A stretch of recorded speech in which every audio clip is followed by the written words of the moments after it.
Hi, I'm the Rap Critic, and, well, Lil Wayne has a new single, and it's called Love Me, and, well, with a title like that, I don't know what to expect. However, after How to Love turned out to be an awkward but slightly admirable ballad about a girl going through a hard life, maybe a song titled Love Me would be a more personal number, contemplating his personal struggles with trust and relationships. And yeah, it could just be another crappy bragging song, but I like to be optimistic when I go into a review. What? That's not the full title of the song? What's the full title of the song? Bitches love me. Man, I feel stupid. Well, let's get this over with. I'm on that good cushion alcohol. I don't know what I would do with. Wait, what was that thing she's wearing?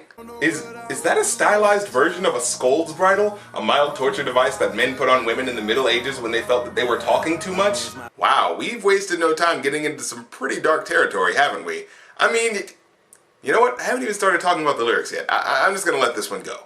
Okay, so this song, which so far sounds more like a Mockingbird-type lullaby than a club hit, is about being drunk and high and calling a couple girls to have sex. And maybe these girls are just into really kinky stuff. Like, you know, headgear meant to remind them of a time when women were seen as even less inferior than we treat them now. Or swing sets. Yeah. I'm about to the day I found. One more thing before we continue. When did this Future character here, a guy who barely passes as a rapper, let alone as a singer, become credible enough in the industry to be a featured chorus guy? I mean, according to what I'm seeing on the lyric sheet, he has no verse. So without his own full verse, the only appeal to having him on this song is purely based off of his ability to carry a hook. And I'm not sure if you've noticed, but I need love and affection. Love. Future isn't exactly a powerhouse vocalist. I mean, could Lil Wayne honestly not be bothered to do the auto-tune on his own hooks? Aren't you still friends with T-Pain? At least that guy has some personality. This guy's... Funny that a guy named Future is relying on a vocal effect that's near extinction. I mean, when even T-Pain says, auto-tune is on its way out. Back in 2008, I think it's over as a gimmick that people can take seriously. But back to the song. Long as my bitches love me, my bitches love me. Wait, now Drake is on the chorus? Is this the Drake and Future duet collaboration the world was waiting for? He doesn't have a verse either, so I can only assume that there was a large enough audience out there that would be oh so content enough to hear the musical style blending of the rapping personifications of both boring and uninteresting. But forgive me again, we need to get back to the song. I could give a fuck by no hate as long as my bitches love me. So the song's about how he doesn't care how many people dislike him as long as there are women willing to have sex with him. Which is typical. But for some reason in this song, it seems more like an ineffective defense mechanism than cocky, confident braggadocio. Actually listen to the song without the arrogant, too cool to care faces in the music video. And really listen to their voices. I'm on that good cushion alcohol. I got some down bitches I can call. Is there anything in his voice that indicates that he is in any way happy about his life of excess? I mean, if this was one of those songs where they were trying to make a statement about how empty that kind of life is, that would be perfect. But it's not. And usually, failings in the vocal melody can be excused by a beat that's full of vigor and 808, but you can't do that here, since every time the chorus comes, the beat gets that same muffled and muted effect that's present on nearly every friggin' song featuring Drake, and since the vocalists are all you have to go on when this happens, their lifeless delivery stops the song dead. I could give a fuck by no hate as long as my bitch love. Does he actually sound convinced here? Does he legitimately sound like he doesn't care about haters? I don't know about you guys, but to me, he sounds like he's reverting to a relevant boasting of superficial accomplishments intended to shield his ego after reading a scathing review of his music that sincerely struck a nerve. All I hear is a couple of insecure men masking their weaknesses with boasts of sexual prowess. And we haven't even gotten to the verses yet. So you don't care about haters in any way, shape, or form, and only care about your women, but the first thing you do in your verse is address the haters. Cause, you know, what better way to show that you don't care about someone than by constantly mentioning them? Fuck these haters, stop hating. And these haters, kiss my ass if you hate. I don't know about you, but there's something slightly contradictory about shouting, hey, all you haters, pay attention to the fact that I don't care about you. Little tone chick got that fire, and these hoes love me like Satan, man. Do hoes like Satan? I mean, I know hoes are known for having questionable morality, but I don't think anyone actively likes Satan. I don't even think Satanists like Satan. They just do it to piss off Christians. I mean, I know you're trying to relate the Satan and fire thing, but hoes don't like fire either.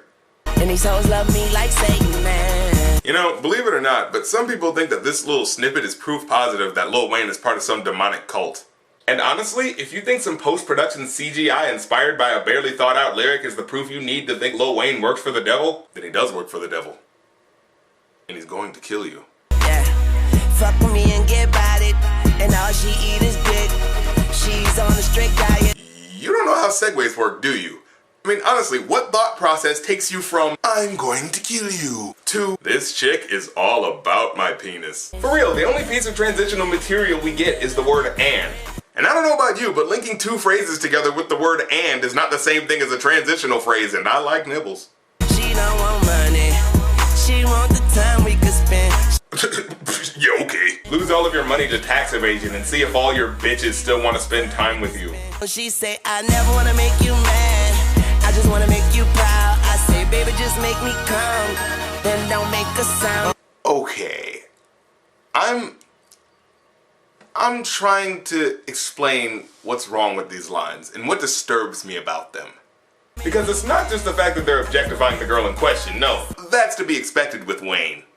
But it's the fact that this couplet communicates something more unsettling than that. And I just want to play these lyrics again and ask you a question.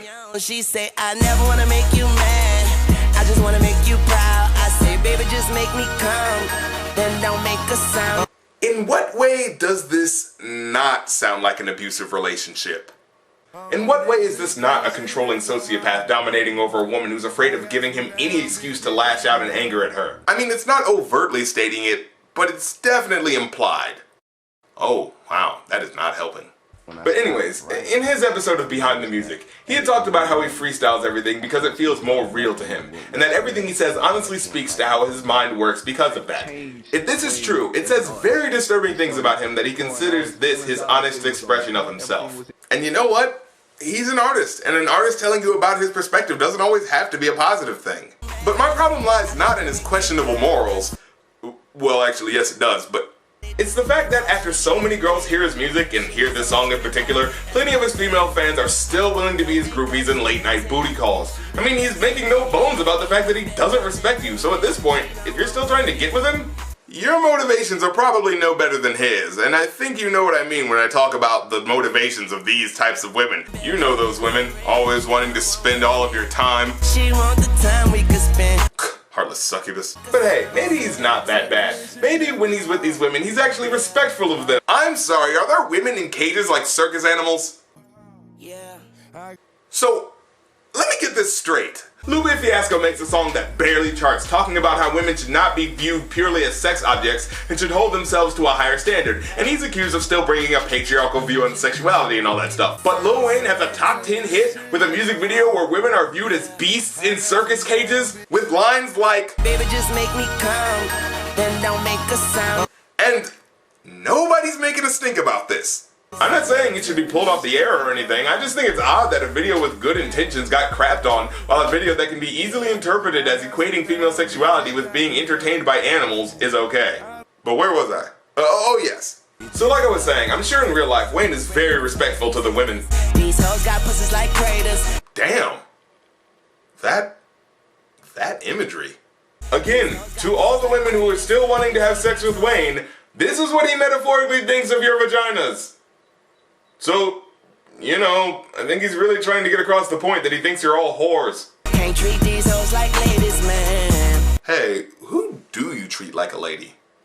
Because by acknowledging the idea of lady, you're acknowledging that women can achieve a respectable status, but none of the girls you've ever met have achieved that status in your head. So it's not that you're saying that all women are whores, you're just saying that all women you refer to are whores. I wonder how that works for other things. I'm not saying that all Chinese people are good at math, play piano, and know kung fu. I'm just saying that all the Chinese people that I'm ever going to refer to are good at math, play piano, and know kung... Where's everybody going?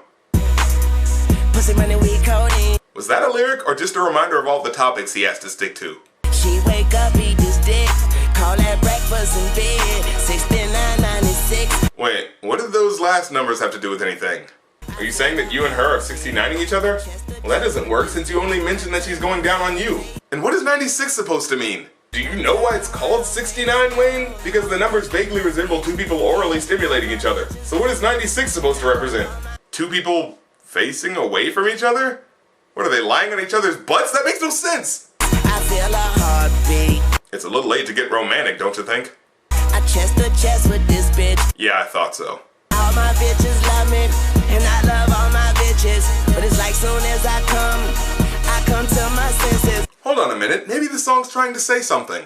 Maybe this whole song is just trying to communicate that meaningless sex with random women doesn't actually lead to a fulfilling life, and maybe eating glass is a good way to get fiber in your diet. Of course there's no real revelation, he just continues to talk about haters and hoes. Kiss my ass if you hate.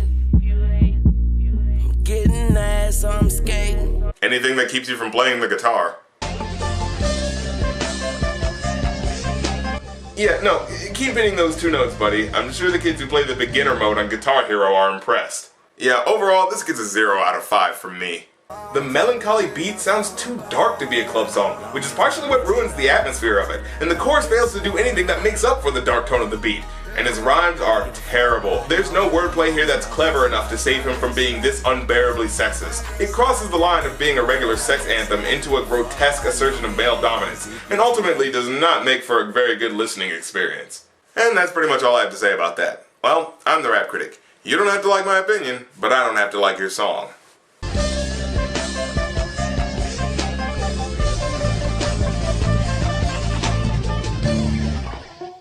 I don't know about you, but there's something slightly contradictory about saying, hey, all you haters, pay attention to the fact that I don't care about you.